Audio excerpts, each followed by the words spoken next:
خو بعضې کسان وایي یاره زه توبه وباسم خو ګناه نه منع کېدی نشم. نو ابراهیم ابن ادهم رحمت الله علیه یو لوی ولی الله تیر شوی دی. هغوی ته یو نوجوان راغی وی حضرت زه د الله عذاب نه ډېر یریږم خو ګناه نشم پرېښودلی. څه داسې طریقه راته وښیه چې ګناه هم کوم او د الله تبارک وتعالی عذاب نه هم بچ شم. نو که ما غوندې ملا ورته ویل مې ورک شه ته دې ګناهونه کوې د الله تبارک وتعالی عذاب نه دې هم بچ شې. ای خیال است و معال است و جنون ځان له دې لیونی جوړ کړی دی. دا دې هسې وهمونه دي لیونتوب دی چې ته وایې ګناه دې کوم الله مې دې معاف. خو ابراهیم ابن ادهم رحمه الله تعالی ته الله تبارک وتعالی ډېر لوی څه ورکړي وو، لوی ولی الله وو. هغوی کېنول ورته ویل بچیا بلکل طریقه درته ښایم ګناه هم کوه او تا ته عذاب هم نه میلاویږي. راته وښایه وی اوله تجویز درته ښایم طریقه درته ښایم ګناه هغه ځای کې وکړه چې الله تبارک وتعالی دې نه ویني. نو ده ورته ویل زه داسې کولی نه شم چې وکړم ګناه او الله مې نه ویني. دما عزیزانو کله یو سړي کې دا استحضار راشي الله مجھے دیکھ رہا ہے دا سره قتل ګناه نشي کولی. ومونږ په خولې خو وایو الله مې ویني الله مې ویني خو اسې په خولې وایو چې زړه سره زه وایم الله مجھے دیکھ رہا ہے بیا به مانه ګناه نه وشي. نو دای ورته وایي چې حضرت دا څنګه کېدی شي چې الله تبارک وتعالی ما نه ویني. الله تبارک وتعالی خو هر چېرته ما سره دی وهو معکم اینما کنتم الله تاسو سره دی چېرته چې تاسو یې. زه خو الله نه پټېدی نه شم. ان ربک لبالمرصاد بېشکه رب دې ستا په طاق چې ده مرصاد دې ته وایي لکه ښکاري یو خبرداره نشانه ولګوي ښکار ته او سا عرض ورته بند کړي یو څو سکنډه بلټه دپاره ښه مزېدار متوجه شي ورته دې ته مرصاد وایي. الله پاک همیشه تا ته په داسې مورچې کې دی ځان خو ترې نه بهر کولی نه شي. نو ورته وایي اول تجویز دا چې داسې ځای ګناه وکړه چې الله دې نه ویني. وایي زه الله نه ځان پټولی نه شم. بله طریقه ورته وښایه وایي ښه ټیک شوه ته نن نه پس د الله روزي مه خوره. ورته یا الله ستا روزي نه خورم بس اوس به ګناه کوم بیا ګناه کوه. ورته ویل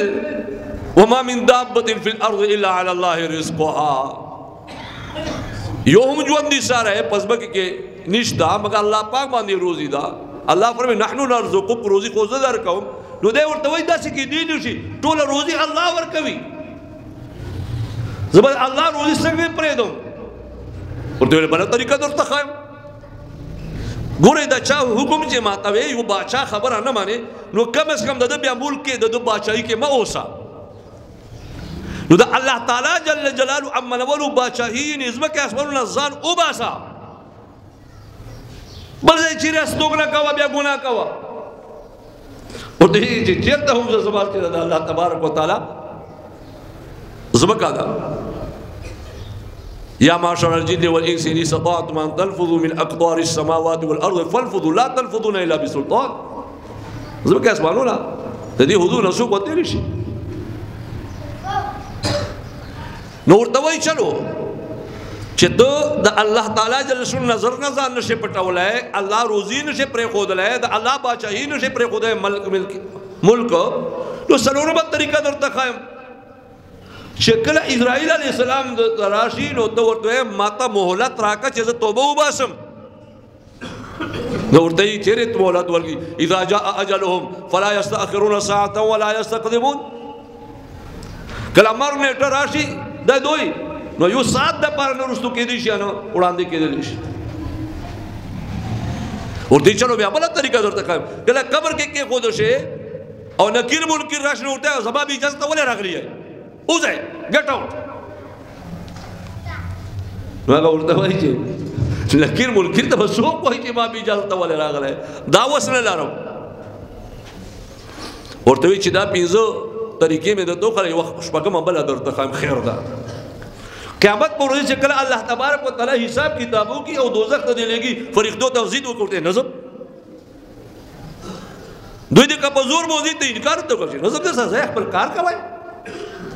وای فرښتو سره چا زور چلی نور د ویل چې ځان ته سوچو کا